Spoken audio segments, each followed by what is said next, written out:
Oke, hari ini kita bakal bahas tentang CRISPR-Cas9, satu topik yang memang sering dibicarakan ya akhir-akhir ini, dan juga satu topik yang sering banget di request, baik dari DM, dari poll, atau dari WhatsAppku juga sering banget di request tentang ini. Jadi mari kita bahas tentang CRISPR-Cas9. Jadi aku bakal split video ini jadi dua. Pertama aku bakal bahas dulu tentang apa sih CRISPR-Cas9 itu dan kayak gimana cara kerja mereka, dan yang video kedua lebih ke aplikatifnya, gimana caranya kita melakukan rekayasa genetika menggunakan CRISPR. Oke, mulai dulu kita dari CRISPR. Apa sih CRISPR itu? CRISPR itu singkatan, aku ingat gak ya? Coba, clustered, regularly, interspace, short, palindromic repeats. Nice, aku masih ingat. Oke, jadi fun fact ya. Setiap kali aku bikin video, setiap video itu bener-bener unscripted dan bener-bener kayak first take. Jadi ini first take video dan ini unscripted. Jadi kayak kadang-kadang mungkin aku kayak stumble upon my words gitu. Jadi kayak, well, karena ini bener-bener full dari memori. Ini berdasarkan apa yang aku ingat, dan aku bahkan gak ngeplan kira-kira aku bakal ngomong apa. Kayak mau saudara aku gak ngeplan. Di sini, well, aku ada ngeplan dikit sih. Oke, fun fact aja sih. Oke, kita langsung masuk aja ke materi utama. Jadi awalnya CRISPR ini ditemukan di bakteri. Coba kita perhatiin cara kerja CRISPR di bakteri. Pada bakteri, CRISPR ini semacam sistem imun adaptif. Kayak masih ingat bedanya sistem imun innate sama adaptif? Sistem imun innate atau bawaan itu adalah sistem imun yang gak spesifik ya. Yang dia, pokoknya ada bakteri, ada virus, langsung hancurin. Kalau di kita, sistem imun adaptif kita ada sel limfosit ya. Sel limfosit T dan sel limfosit B. Di mana mereka tuh sifatnya efektif dan juga khusus. Jadi mereka bisa mengenali dan mengingat satu patogen, misalnya patogen virus cacar air misalnya. Sekali kalian kena, tubuh itu akan ingat cacar air itu kayak gini, dan mereka akan menyerang lebih spesifik untuk cacar air itu. Jadi kecil kemungkinan kalian kena cacar air yang kedua kali. Nah, begitu juga dengan bakteri. Ternyata bakteri itu juga punya sistem adaptif seperti ini. Gimana caranya? Jadi pertama kita start dulu dari ketika ada suatu virus infeksi bakteri, ada dua kemungkinan. Bisa jadi virus itu akhirnya menginfeksi bakteri itu dan bakterinya kebunuh, atau kedua, bakterinya itu bertahan gitu. Ketika bakteri bertahan, nah di sini tahap pertama adalah akuisisi dari suatu strand DNA spesifik. Nah, akuisisi ini biasanya dibantu dengan enzim Cas1 dan juga Cas2, di mana enzim Cas1 dan Cas2 itu akan memotong sebagian dari DNA virus dan kemudian akan dimasukin ke namanya locus CRISPR. Ingat ya, coba kita ingat lagi namanya tadi ya, clustered, regularly, interspace, short palindromic repeat. Maksudnya apa di sini? Kenapa namanya kok random banget gitu ya?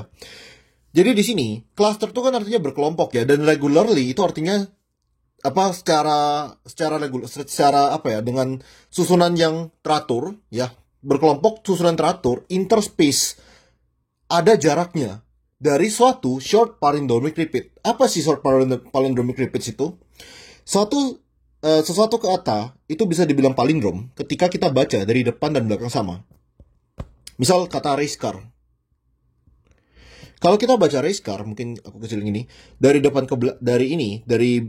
ke belakang dan belakang ke depan, kalian akan baca ini race car kedua-duanya, gitu kan?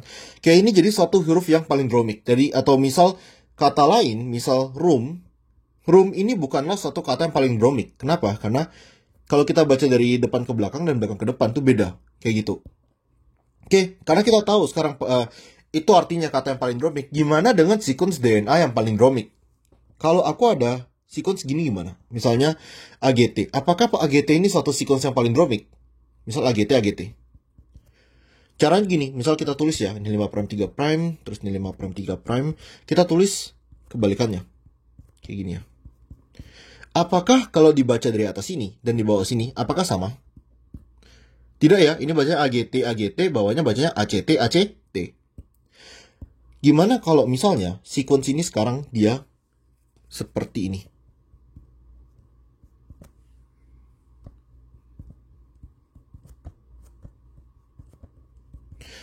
Baik dari atas dan bawah, bacanya sama ya. Ini baca AGT, ACT, ini bacanya AGT, TC, ACT juga kan. Oke, ini adalah suatu sequence palindromik. Nah, ceritanya, jadi di locus CRISPR ini, kita ada dua bagian utama. Kita abaikan dulu ini ya. Kita fokus di bagian ini. Di locus CRISPR itu ada bagian yang kita kenal dengan repeat. Nah, repeat ini. Dan juga namanya spacer. Istilah clustered regularly interspatial palindromic repeats itu mengacu pada repeat ini. Jadi repeat ini sequence DNA-nya sama. Jadi ini sama ini sequence sama, ini sama ini sequence sama, ini sama ini sequence sama, dan ini juga. Dan kebetulan semua repeat di sini sequence-nya itu bersifat palindromic. Oke, itu ciri khas penting. Semua sequence-nya bersifat palindromic. Lalu ada kata interspace. Apa sih interspace ini? Berarti ada jaraknya dong. Ada jarak antara sequence-sequence yang palindromic ini. Bener, ada. Sequence ini kita bilang namanya spacer. Jadi ketika DNA dari virus ini diterima sama bakteri dan dipotong sebagian kecil, mereka akan disimpan di locus CRISPR. Mereka akan disimpan di mana? Mereka akan disimpan di antara sequence palindromnya, yaitu di spacer. Jadi misalnya DNA dari si virus ini disimpan di locus spacer ini.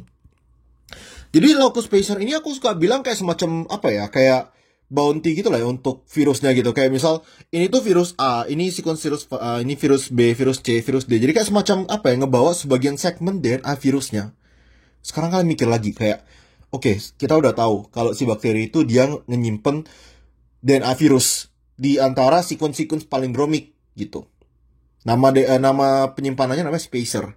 Buat apa bakteri ini menyimpan DNA virus? Di sini kita juga ada namanya GenCas. Jadi kan GenCas ini adalah gen-gen yang terkait dengan CRISPR itu sendiri ya. Jadi GenCas ini adalah gen-gen yang berfungsi sebagai helikase atau berfungsi juga sebagai nuklease. Nuklease gitu. Jadi gitu ya, gen-gen yang berkaitan dengan memotong-motong DNA. Masih ingat bedanya helikase sama nuklease? Jadi misalnya kita ada DNA ya, gitu. Nih, DNA ini kan dihubungin sama ikatan hidrogen. Jadi mungkin aku bikin lebih gede. Ini ada DNA kayak gini ya. Ini. Nah, jadi DNA ini kan dihubungin sama ikatan hidrogen. Suatu enzim helikase adalah enzim yang memotong ikatan hidrogen ya. Ini helikase. Tapi nuklease dia memotong ikatan apa? Ikatan fosfodiester. Ikatan yang menghubungi antara satu nukleotida dengan nukleotida lainnya namanya apa? Fosfodiester. Jadi ini nuklease, ini helikase. Jadi berbeda pada ikatan apa yang mereka potong. Kalau hidrogen helikase, aku bisa ingat H ya helikase, hidrogen helikase, nuklease dia fosfodiester atau ikatan antar DNA. Kita kembali lagi di sini. Oke, jadi itu fungsi-fungsi dari Cas, macam-macam Cas. Ada Cas 1, 2, 3, 4, 5 dan ya kawan-kawannya lah, gitu. Ternyata sequence CRISPR ini, locus CRISPR ini bisa ditranskripsi. Ketika kita transkripsi, kita dapat apa? Kita dapat namanya pre-CRISPR RNA. Jadi cRNA itu singkatan dari CRISPR RNA. Pre-CRISPR RNA kemudian akan dipotong-potong sama gen Cas. Jadi Cas tertentu itu akan potong-potong mereka. Jadi kayak gini bentuknya. Perhatikan di sini. Ini ada bentuk ini ya, ada yang ngebentuk loop seperti ini, bentuk hairpin. Ini dari spacernya tadi ya, ini dari spacernya dan spacer. Ini dari si repeatnya. Karena dia sifatnya palindrom, maka dia bisa bentuk struktur sekunder kayak gini. Ini dari repeat dan ini dari spacer. Masih ingat tadi spacernya itu apa? Spacernya itu adalah DNA dari virus. Oke? Maka dari itu, kemudian ketika virus ini menyerang lagi bakterinya, jadi misalnya si virus hijau pernah menyerang bakterinya sama si virus oranye ini juga pernah menyerang bakteri ya. Kemudian si RNA ini, si CRISPR RNA ini akan berasosiasi dengan enzim Cas gitu. Nah, Cas-nya macam-macam ya. Kita bakal fokus lebih spesifik nanti di sini tentang Cas9 gitu. Contohnya Cas9 yang paling terkenal dan yang sering kita pakai lah ya di dunia riset itu Cas9. Enzim Cas9, sebutlah ini Cas9, itu akan terasosiasi dengan CRISPR RNA dan dia kemudian akan mengenali. Jadi ketika virus ini infeksi lagi, DNA ini akan dikenali dengan sequence spacer. Ingat ya, spacer tadi kan DNA virus itu sendiri. Maka spacer ini bisa mengenali DNA virusnya. Ketika dikenali, maka si Cas9 akan melakukan double strand break. Dia akan ngerusak DNA dari virusnya sehingga virus itu nggak bisa infeksi bakteri lagi. Oke, jadi ini adalah sistem imun bakteri. Di mana bakteri ketika dia terinfeksi sekali oleh virus, sulit banget untuk si bakteri itu terinfeksi lagi oleh virus yang sama gitu. Temen, aku perlu point out sesuatu di sini, bahwa CRISPR tuh jenisnya ada banyak. Terakhir kali aku baca CRISPR sekarang bahkan ada 6 jenisnya, tapi aku kasih tau 3 aja. Kayak kita lebih akan fokus utama di sistem yang tipe 2 doang ya, karena tipe 2 itu yang paling banyak dipakai. Tapi kita ada tipe 1, 2, dan 3. Perbedaannya sih ada di perbedaan enzim dan juga perbedaan bentuk dari RNA-nya ya sih, bentuk dari RNA-nya di sini. Jadi kalau yang tadi di atas nih bentuk loop seperti ini, kemudian dipotong-potong, kemudian dia akan terasosiasi dengan satu enzim Cas gitu. Terus habis itu dia akan mengenali DNA dari asing, kemudian dipotong, yaitu tipe 1. Terus kita juga ada tipe 2, kita bakal bahas lebih lanjut tentang tipe 2 gimana. Terus ada tipe 3 juga. Nah, bedanya adalah tipe 1 dan tipe 2 itu dia untuk mengenali DNA ya. Umumnya CRISPR ini mengenali DNA, tapi tipe 3 itu bisa mengenali RNA. Kayak gitu. Cuma lebih detail tentang tipe 1, 2, dan 3 aku nggak bakal terlalu bahas gitu. Kita fokus ke 2 aja dulu. Nah, ini adalah Cas9 yang merupakan CRISPR tipe 2. Lebih lanjut lagi di sini, sebenarnya kita ada dua sequence gitu dari si RNA. Nah, pada CRISPR-Cas9 yang di bakteri, kita ada sequence namanya tracer RNA dan juga cRNA gitu. Jadi tracer RNA sama cRNA itu dari locus CRISPR, diekspresikan dari locus CRISPR, tapi mereka dipotong dan kemudian mereka membentuk struktur seperti ini. Jadi dua RNA ini akan tergabung jadi satu. Kemudian si cRNA ini dia ngebawa spacernya gitu. Dia ngebawa spacernya dan dia yang merupakan yang sebagai pengkode si Cas9 itu harus motong gimana. Nah, Cas9 itu nggak sembarang motong. Ketika si cRNA ini kemudian bisa bind dengan sequence DNA tertentu, Cas9 itu akan binding juga dengan sequence yang kita kenal dengan nama protospacer adjacent motif, jadi PAM. Nah, protospacer adjacent motif itu adalah kayak semacam sequence tertentu yang harus dikenali sama Cas9. Nah, untuk Cas9 setauku sequence-nya tuh cuma 5' N, G, 3'. Jadi, N ini bebas ya. N ini bisa A, C, T, G bebas gitu. N itu maksudnya bebas. Terus habis itu dia harus ada G dengan G. Jadi kan simple ya gitu. Namun perlu aku ingetin juga bahwa setiap jenis Cas, jadi antara Cas1 dan Cas yang satu dan lainnya, itu dia punya sequence protospacer adjacent motif yang berbeda-beda.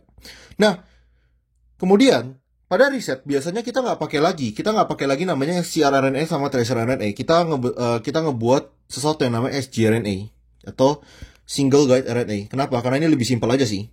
Karena kayak dia kan cuma butuh satu RNA jadinya, nggak butuh 2 RNA. Jadi kita pakai single guide RNA untuk nge-guide CRISPR si Cas9. Kita lihat lebih dekat lagi dengan cara kerja si Cas9. Jadi si Cas9 ini ada daerah recognition di sini. Recognition-nya dia harus ada sgRNA ya. sgRNA sekali lagi adalah gabungan dari CRISPR RNA dan tracer RNA. Kemudian di sisi nuklease biasanya sgRNA ini sendiri sequence spesifik ini sendiri itu ada sekitar 20 base pair. Habis itu kita ada 2 situs cleavage. Jadi ini ada PAM di sini ya, ini PAM. Nah, di bagian atas yang bagian pengenalan ini kita ada sequence HNH dan bawah ini huruf C. Intinya di sini mereka akan membentuk double strand break itu akan terjadi di sini dan juga di sini. Gitu. Ketika DNA ini sekarang ngalamin double strand break, maka ya DNA itu udah nggak bisa lagi dipakai untuk menginfeksi bakteri. Jadi kurang lebih gini sih pengenalan dari CRISPR dan ya gimana cara CRISPR ini sendiri dipakai pada sistem imun bakteri. Mungkin kita lanjutin lagi di video selanjutnya tentang rekayasa genetik menggunakan CRISPR-Cas9.